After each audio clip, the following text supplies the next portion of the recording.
On blast. And we are live. This is the Wrap It Up on Blast Raps post-game show. As always, my name is Sheldon Alexander, and this episode of Wrap It Up is brought to you by Clean Cuts Barbershop, 2013 Danforth Avenue in the East End of Toronto.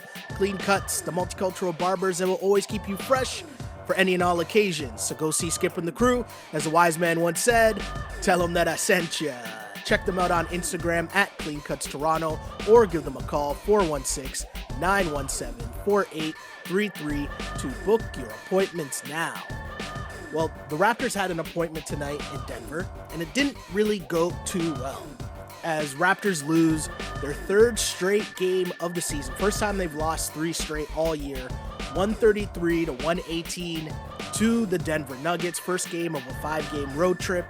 And as mentioned, my name is Sheldon Alexander. Thank you guys for tuning in as you do live on Twitter to the only live and interactive Toronto Raptors post-game show there is, at Shell Alexander on Twitter. Same thing goes for people on Instagram at Sheldon Alexander. Now, we take your comments and questions in both places because this is about you, the people. We want to hear what the fan base is saying after each and every game. But if you are on the Instagram feed right now, you can only see my ugly face, but you can see the full feed if you just click the link in my bio on the Instagram feed. That'll take you to the full set. You can see Q, hear Q, have the proper audio, and see the full set in all its gloriousness. It's lovely. I don't know. I'm bullshitting right now. But you get the point. You can see the full feed and you can hear my guy Q, who's here joining me for this game. Q, how you feeling, man? I'm good, man. You're okay? No overreacting. No overreacting. You're all right with this loss. Not too bothered by this loss at all? I'm okay. Okay. Good to see OG come out of a show. We'll get into that. Okay. We will get into that as the Toronto Raptors, as mentioned, fall to the Denver Nuggets, 133-118. Now, this game, coming into Denver, the altitude is a tough place to play, but you're also undermanned. So you knew the Raps would be in tough in this game, and right off the bat, Denver just came out, and it was a familiar face to Canadian basketball fans who was doing it early. It's your man's Jamal Murray. Yep. Murray came out, and he was just focused early on. Are you surprised in any way by how good Jamal Murray looks at certain points?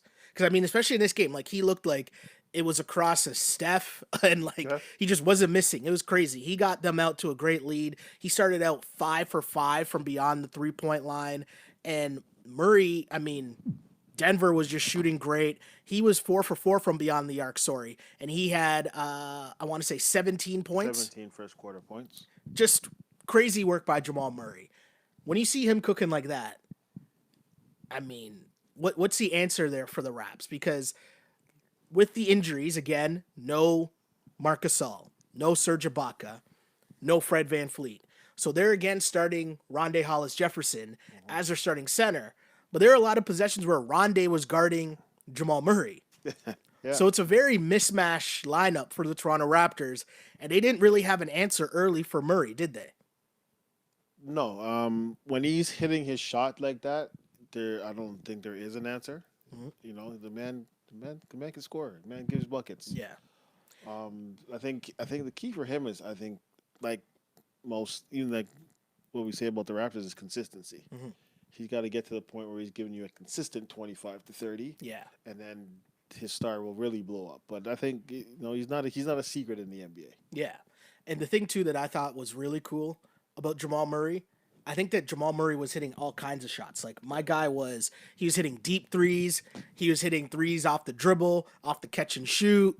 Like, it was a little bit of everything he was pulling out in the arsenal. And I just think, it got me kind of excited for what could be this summer for Canada basketball. But in terms of the Raptors tonight, it just wasn't a good look at all. And they didn't really have an answer. And I think what kind of happened early was they were trying to trade three-pointers with them. And Denver's not a team that shoots a lot. Like, they're not a great three-point shooting team. They're okay. Yeah. But also, they're a slow-paced team, right? Because you got Jokic, and obviously their offense works best when it's very methodical, with the Jokic kind of controlling things from the top of the key. The Raps, on the flip side, we know this team, after watching them night in, night out, when their shooting is not going well, it looks very ugly. And there's one guy who struggled probably a lot more than others in this game, and it was Pascal Siakam. I mean, we can't get too far into this pod without talking about the struggles of Pascal. He finished with 16 points in this game, but 6 of 21 from the field, 1 of 7 from three-point land. And the reason I'm bringing this up so early is because while Murray was shooting well hot early, Pascal wasn't, but he kept shooting threes in the first half. Yep. This is a second straight game now that we've seen Pascal kind of struggle in the first half with a shot, and then I'm assuming get a pep talk in the at halftime, and then at least try to go to the paint. Yeah. But he still struggled in this game. What did you make of Pascal? Just his lackadaisical offensive play in this game. You know what? To start, I'm gonna go off of Pascal and Okay. put it on the Raptors as a whole. Now, a couple games ago, Nick Nurse came out and said that he was gonna up the usage for Pascal because obviously to get ready for the playoffs and for the different looks, different teams are gonna throw at you, and Yeah. the more repetition, the better your decision making is supposed to be. Yeah. That's not. I just don't think that's the way this Raptors team is built. Yeah. I think the struggles you're seeing from a guy like Pascal, Fred isn't really clicking like he was earlier in the season.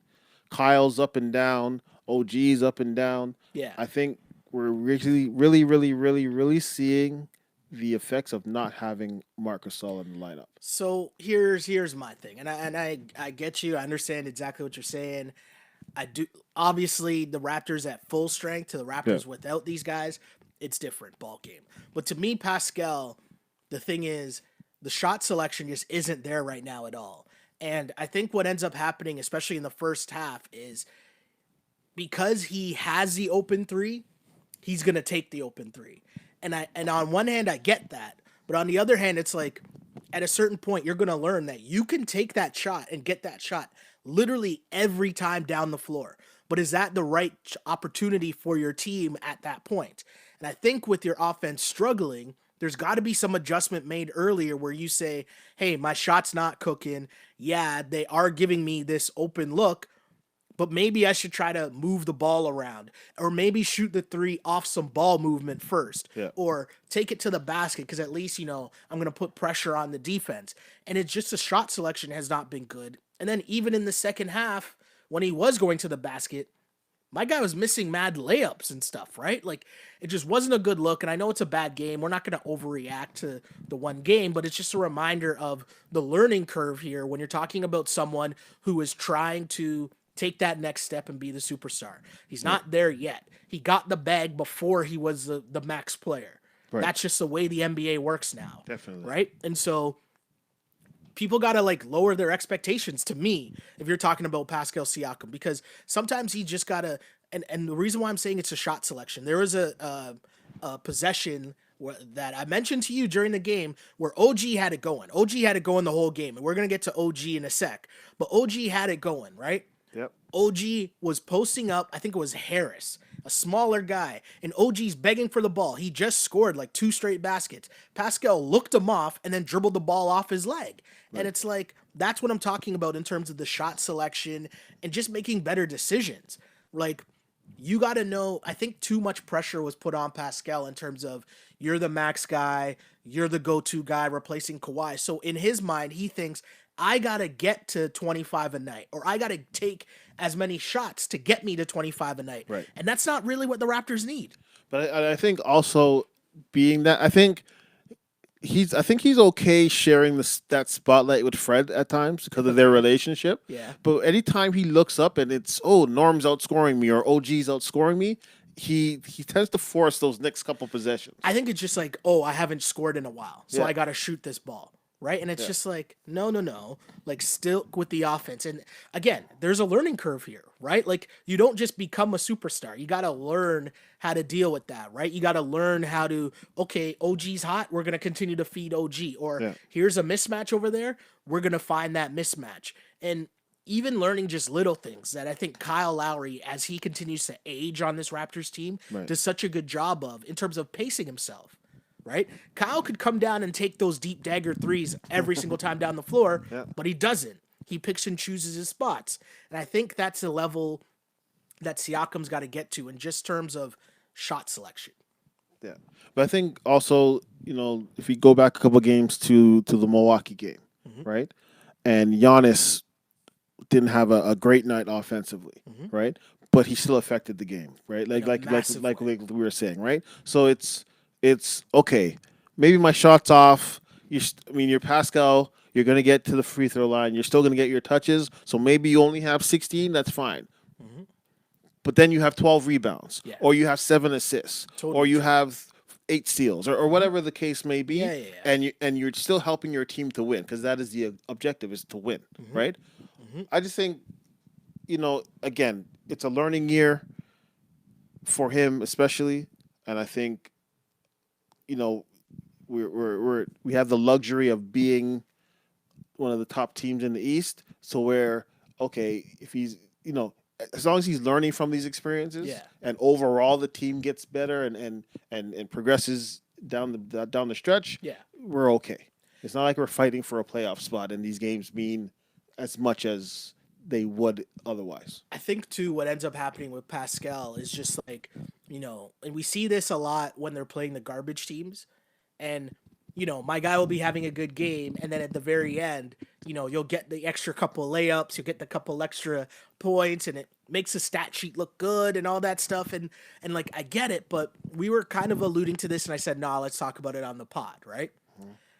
I think that the Raptors are better served, like the strength of this Raptors team, without your hands down superstar Kawhi Leonard, which, or even just that strict hierarchy that happened when it was DeMar, then Kyle, then everyone else. Right.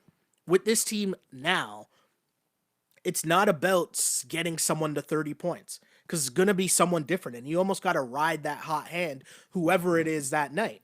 But the other guys got to be like, I'm cool getting between 15 to 20, right? And I'm talking Pascal, Norm, Serge, Kyle, Fred, right? All those guys should be, I'm cool if I get like 15, right? Because that 15 becomes 20 with a couple free throws or maybe one more three.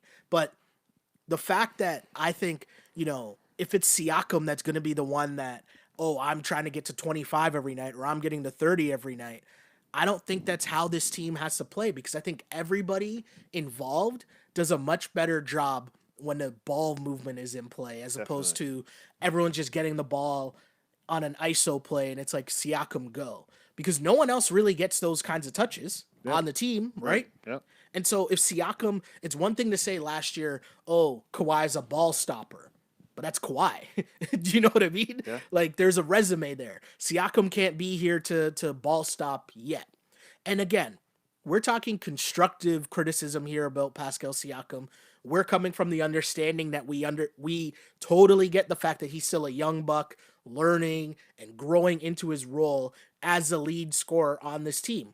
So this is it, and me and Beals were talking about it last pod, right? This isn't about knocking Pascal or dragging him down because we're talking about the fact that, hey, my guy just needs to continue to work on his game and grow his game to where he can get to a point where it's like, okay, well, I'm not forcing up shots or I'm not going 1 of 7 from 3. Like after I miss 4 straight threes, you know what? I might not shoot another 3 again. Yeah. That's kind of what I'm talking about. And on the flip side of that, as I said, you're going to have whoever it is going off for points.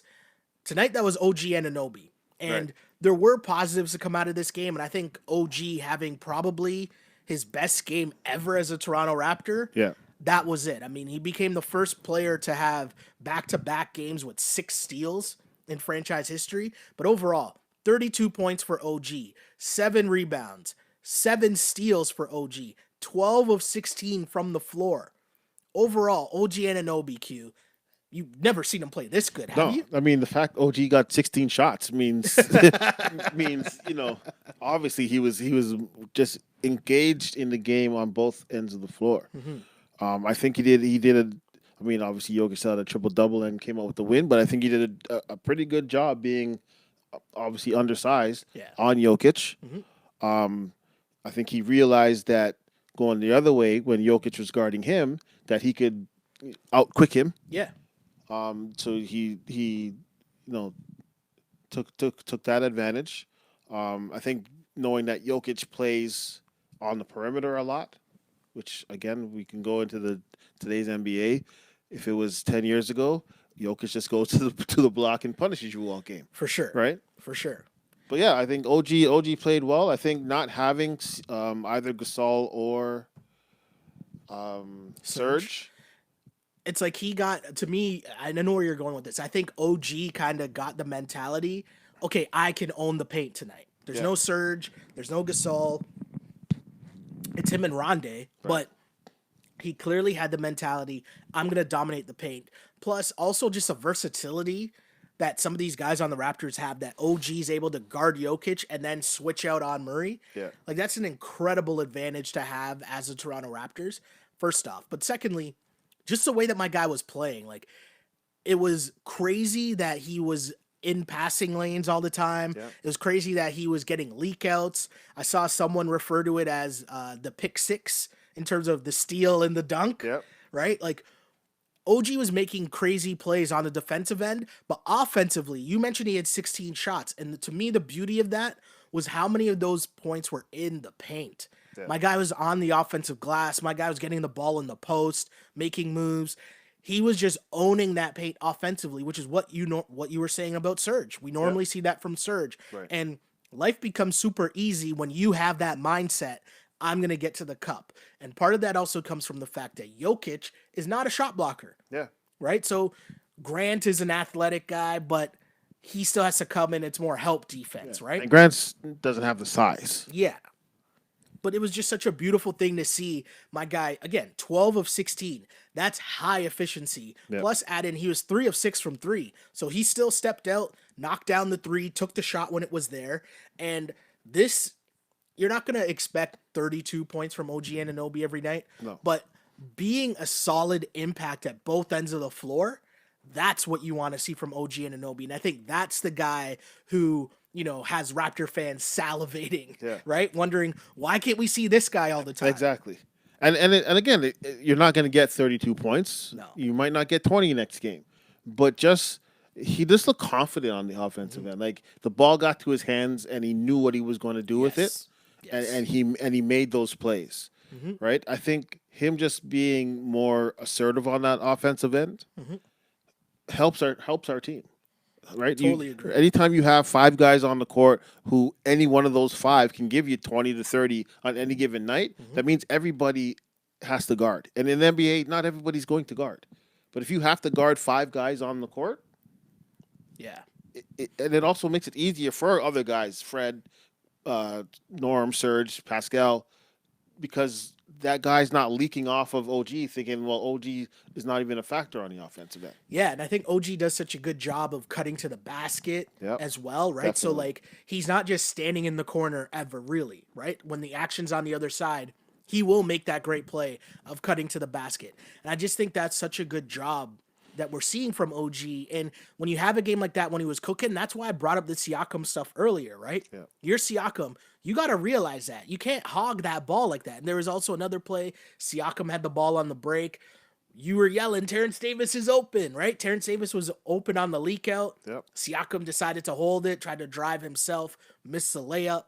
It's just making better decisions. Yeah. And this is the first year that Siakam has to deal with this level of, you're getting a lot of offensive attention. You're getting different looks defensively that you weren't getting before. So there's going to be a learning curve. And that's kind of what we're talking about, more so than, Siakam's not that good. That's not the case. It's learning. Yeah. There's a curve, and he's going to get there. It's like when you have the green light, it doesn't always mean you got to go 100 miles an hour. Exactly. Right? Sometimes you got to just stay in the slow lane and pace it. Totally.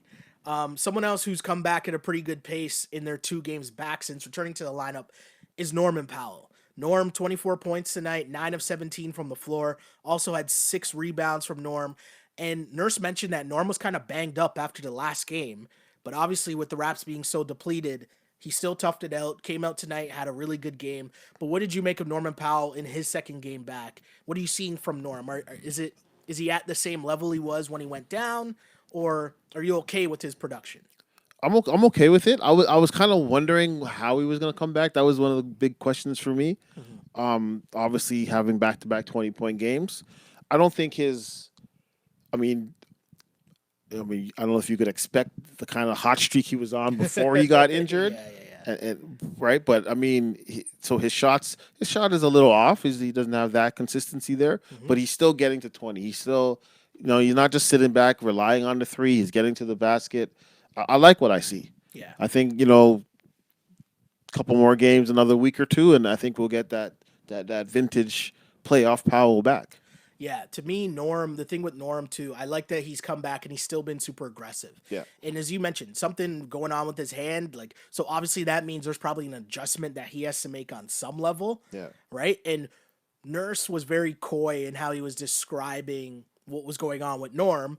And, that tells me that there's obviously an adjustment that he's making. But to see him still have good scoring numbers Yeah. while dealing with whatever the nagging injury is, that's a good sign. That to me is showing development from Norman Powell, a maturity, a learning that you can't do the same things or take the same shots that you would have taken before. Right. Right. And I think that's a mature Norman Powell than what we've seen from before. As someone jumps in here, JP, sorry if I'm pronouncing that wrong, but he says no dunks for Norm now, maybe a week or two more. Just something that you said during the game as well, right?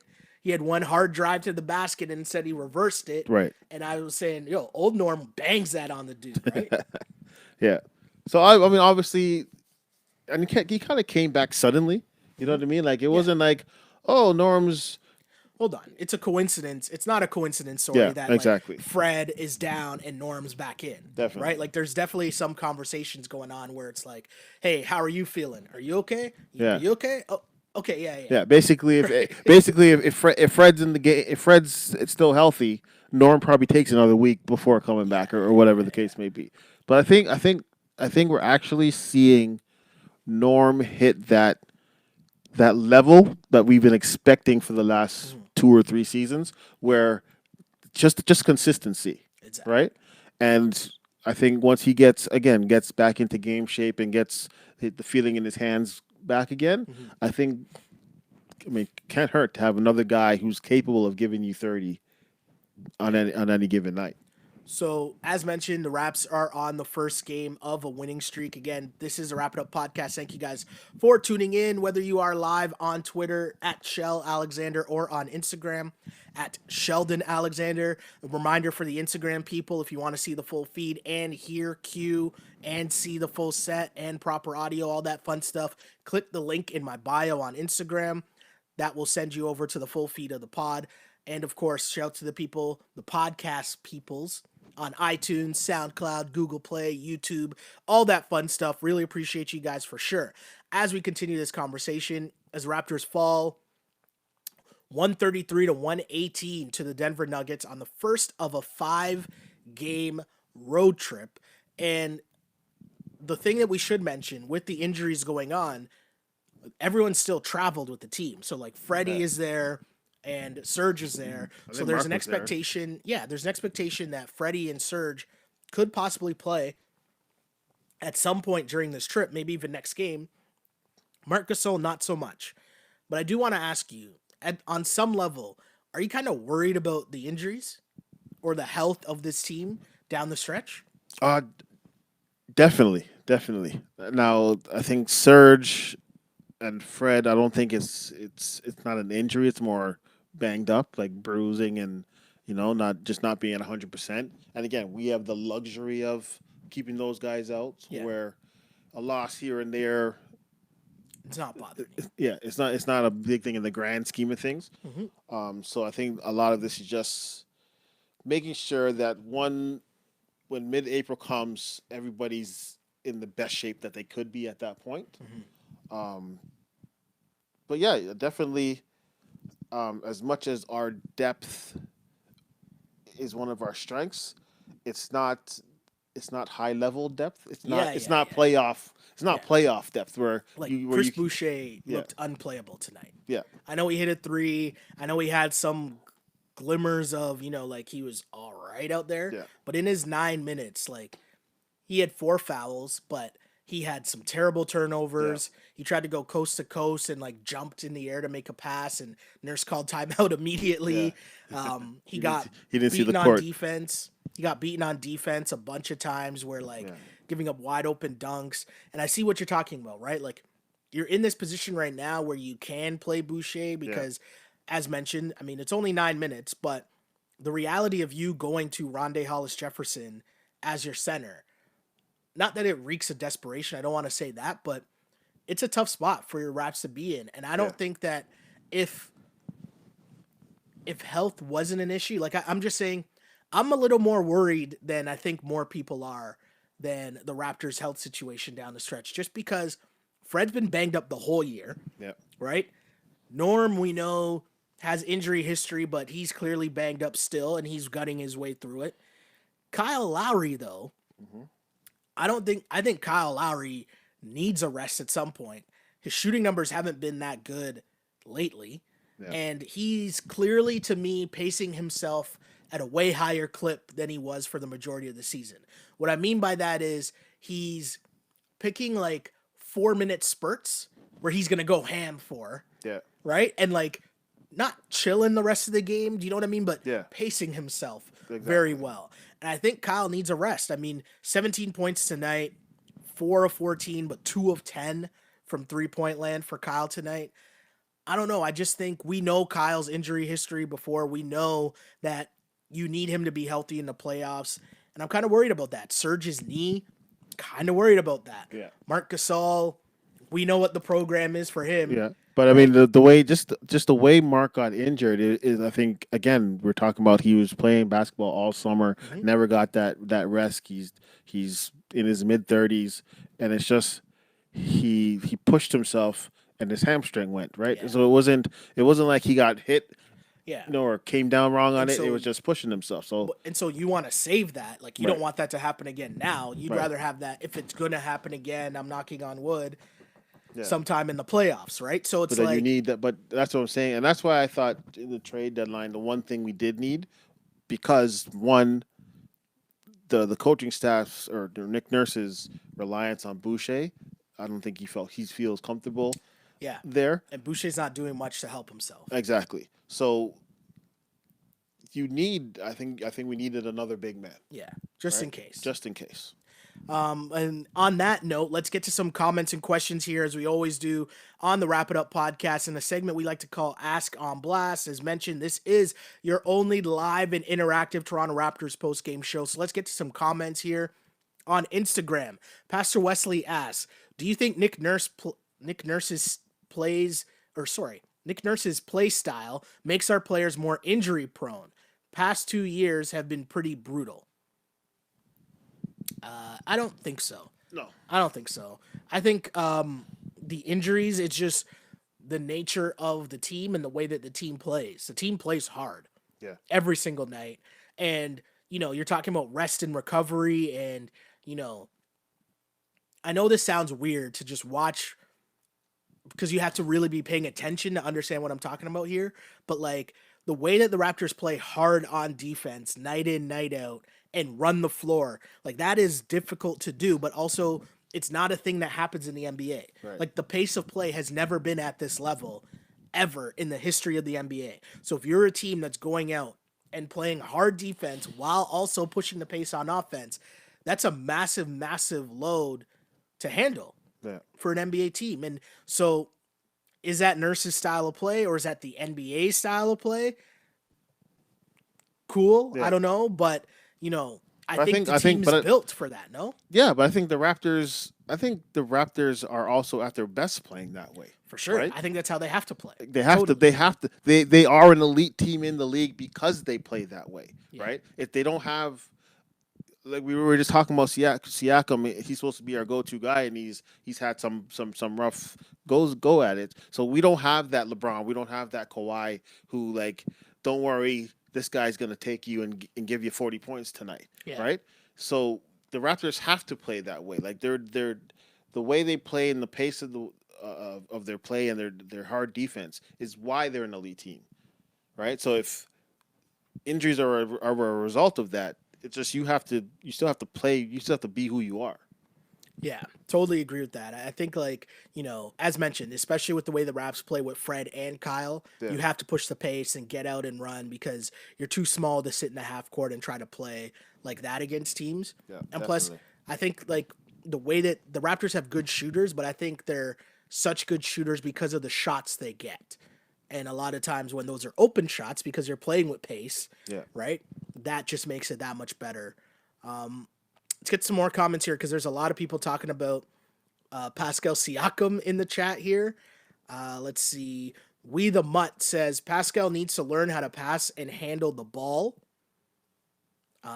Yeah, I think that's just development. Yeah. And again, I say this maybe every other podcast, but I say it as a reminder that literally 2 years ago, Dwayne Casey needed Kyle to beg him to allow Pascal to dribble. Yeah. So we're talking about 2 year span between you're not even allowed to dribble the ball up the floor to now you have to make all the plays on offense in crunch time when we need a bucket. Yeah.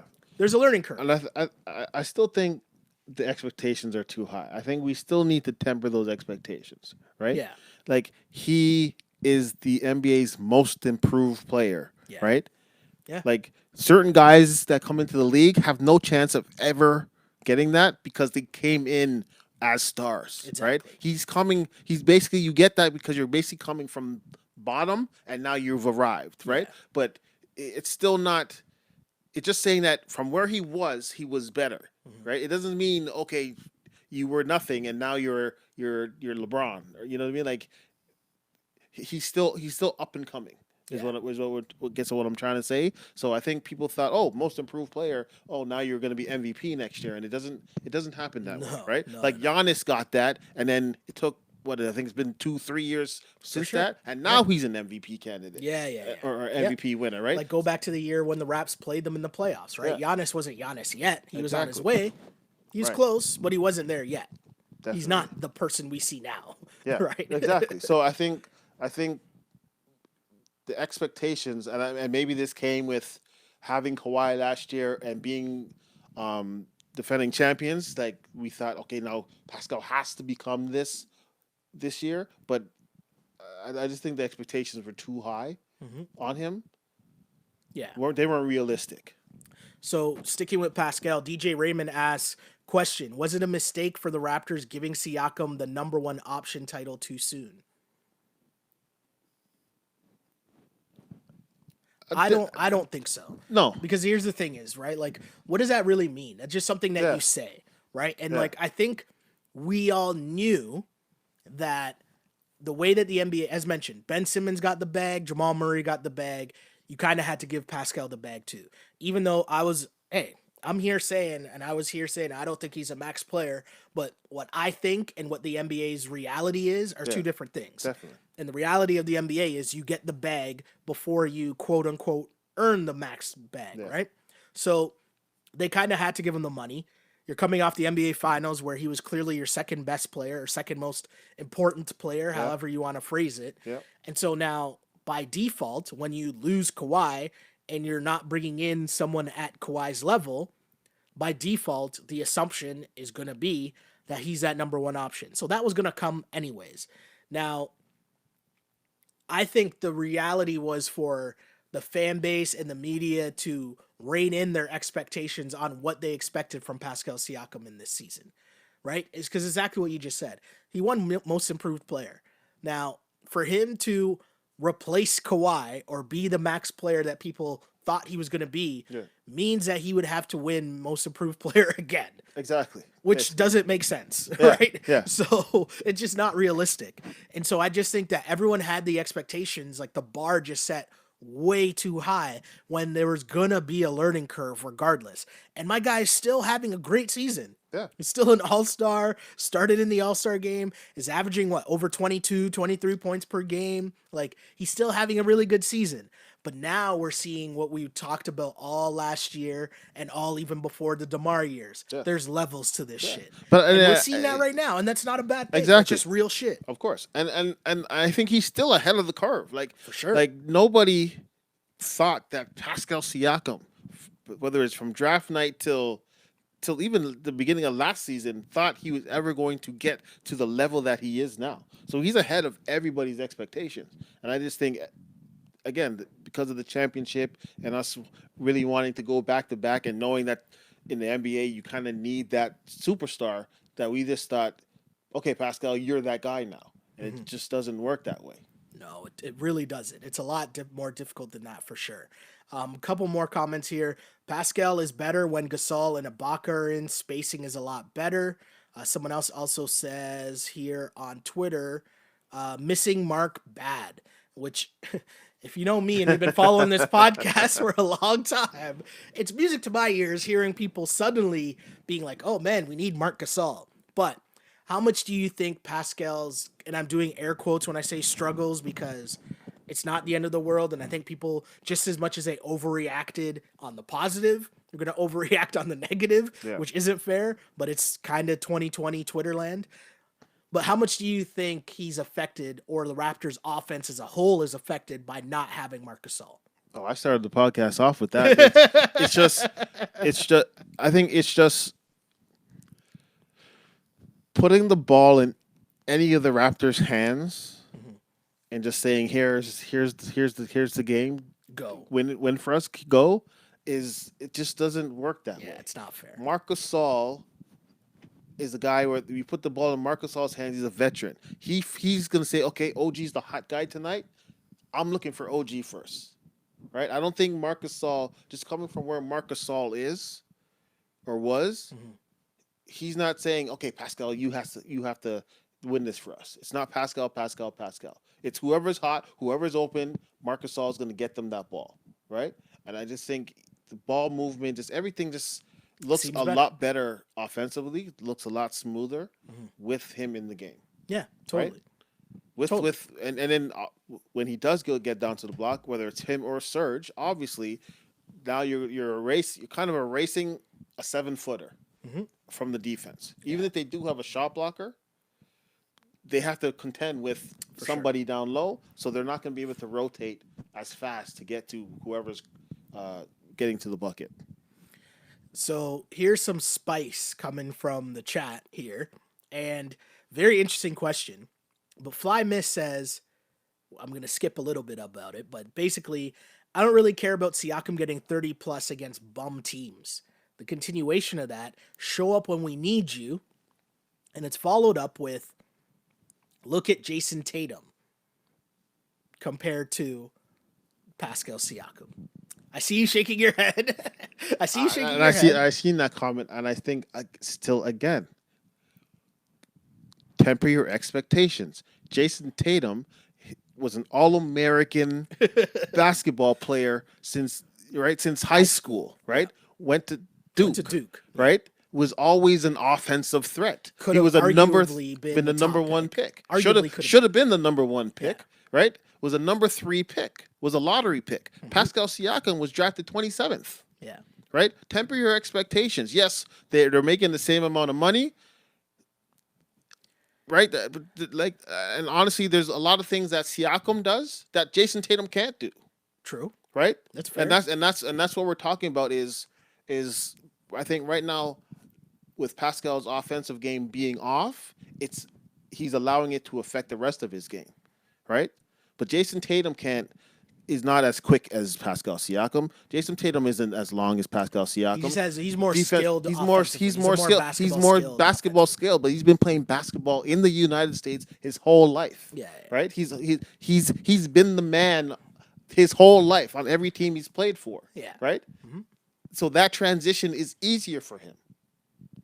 No, I mean I don't disagree with that. I think that again, the expectations that we have for Pascal are a little too much, but there is the flip side of, hey, with the contract, definitely, with all that comes great responsibility, and part of that is taking the smoke when you lose some big time games. Because I really do think there is something to, I'm gonna rein in a little bit of what Fly Miss was saying because I do agree with it on some level, but I will say when I see the big boy games that Siakam has against the crappy teams, I write that off. Like, I'm just like, okay, whatever. Like, who cares about that?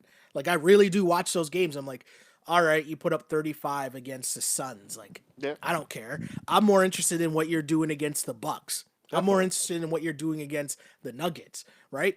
Those are the things that are going to show me where you're at Because again, I'm not mad at where you're at.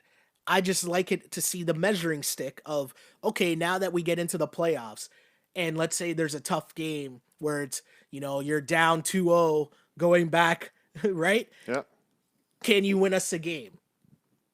I'm going to know what my expectations are for those situations. Exactly. Right? And that's all I'm saying in terms of the measuring stick and where they are. Because I just think that someone's telling me to read their OG take, but I can't find it. So I'll try to find that. But anyways, I just think what we're seeing with Pascal Siakam is right now he's still learning to develop his next moves. Because Fly Miss points out, she says it's either he pump fakes, shoots a three, or drives all the way to the basket. And it's true. There is no mid-range like pull up move or anything that he has.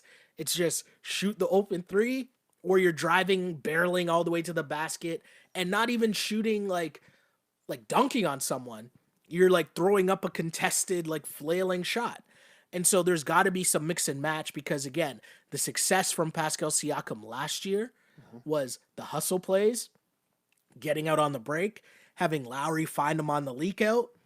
That was a lot of his easy buckets last year. Exactly, and that's where the tempering of the expectations is because we've never seen a real offensive arsenal go out there, right? Like he was a hustle guy. He was a hustle guy who, and I think that's kind of gone away with them kind of force feeding him on offense in the half court. He's not there yet. I think I found Logan's comment here. He says, I've been on the OG train now for about a month or two. I think OG is our X factor in the playoffs this year. See, I think this is going to sound weird.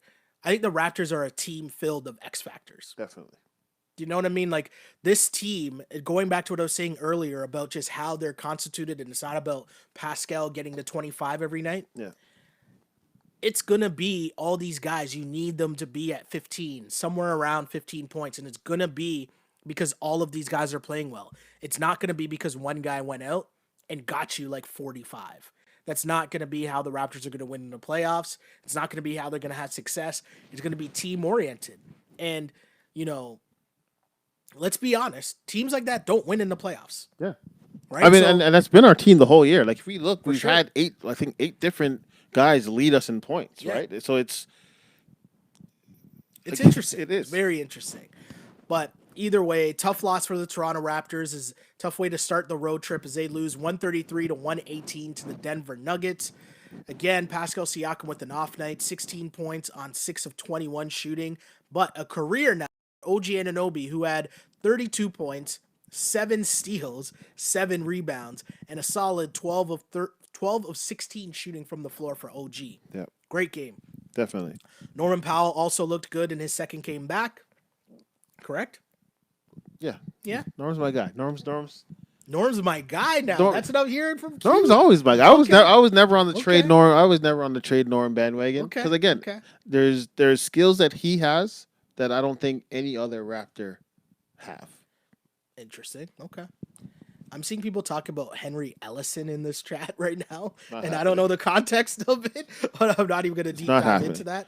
But we can yes, we need another big man, but you also got to remember that Chris Boucher was G League MVP, right? Henry Ellison is doing this in the G League. Oh man, someone's asking if since Siakam injury has he been the same since?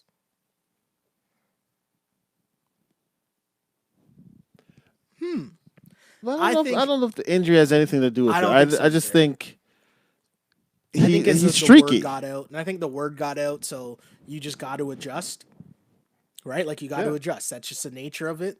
I also think that Siakam just got to adjust the start of his game. I think the start of his game, it's something we talked about OG. It's something we continuously talk about Pascal. Don't settle for the threes early on, right?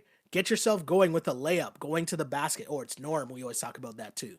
Get yourself going by going to the basket, getting a layup, maybe getting to the free throw line, then step outside and shoot the threes. But when you're starting the game and you're just bombing away from 3-point land and the shots aren't falling, now you're pressing, right? And you think that obviously you're going to hit the open three because you hit open threes all the time. Yeah. But that's not the way to get yourself going. And I think that's been the problem, at least the last 2 games for Pascal. And then I Settling think too much the early. defense, you've also made the defense job easier. Yeah. Okay, Pascal's 0 for 3, so he can't shoot threes. I don't have to guard him out there anymore. Yeah. Right? So now it's that much harder for you to now drive and dribble and drive past people because they've taken 3 steps back. Totally. Totally true. Overall, though, I'll say let's not overreact, right? Like, Pascal Siakam did struggle tonight, but that's all right. Let's be serious. The Raptors are undermanned, and you're going against one of the best bigs in the league. Nikola Jokic finishes with 23 points, 18 rebounds, 11 assists, 8 of 11 from the floor. Total domination. And that's what a big guy should do, an all-star big should do when the other team is undersized due to injury, right? Yep. He took full advantage of it, and you got to give credit where credit's due. Good win for the Denver Nuggets. Raptors look to bounce back as their next game is in Phoenix on Tuesday. You would hope that's a win. But again, with these injuries, I don't know what's happening with the Raps. And clearly, as of now, it seems their biggest focus is just getting healthy. Yeah. We're into March, so the playoffs are right around the corner. And you heard them talk about it during the broadcast. I disagree with this point, but I understand it. They were talking about how your positioning doesn't really matter that much. Oh, it matters. So you can try to like rest people and hope people come back. I disagree with that. Yeah. But it's going to be interesting down the stretch because getting the 2 seed as opposed to getting the 3 seed, there's a huge difference between that. And you know what? And I just think the first round. I think we can throw the first round out, right? No. I'm saying as the 1-2 seed, 1-2, maybe even 3, depending on how things fall. I don't think so. You just don't want to. You just don't want things to fall where now you're playing Philly first round. That's what I'm saying. Right? But hold on though. Like, look at who's in the 6th seed. Like, Indiana. I know it's Indiana right now, but Philly's pretty close. Yeah, it's pretty close. Well, that's what I'm saying. You could finish 3rd and you're playing Philly in the first round of the playoffs. You don't want that if you're the Raptors. No, definitely not. 3-6 matchup. Definitely not. But what I'm saying to you is we're assuming like that's the kind of the obvious thing, right? But even the second round, you don't want to go into Boston Gardens with the home court, right? Yeah, no, for sure. You don't want, and then I mean, depending on how far you fall, because you still got Miami and Philly that's right there at 4-5, only a few games back. Any of those teams can go on a run. I know Philly's dealing with their own injury problems, but you also want to avoid having to play Milwaukee in the second round, right? Yeah, there's a lot of things. It does matter. I mean, we had with this 15-game win streak, we had this kind of luxury where you could lose 3 in a row and still be in second, but now you've had your losing streak. Now we got to turn it up.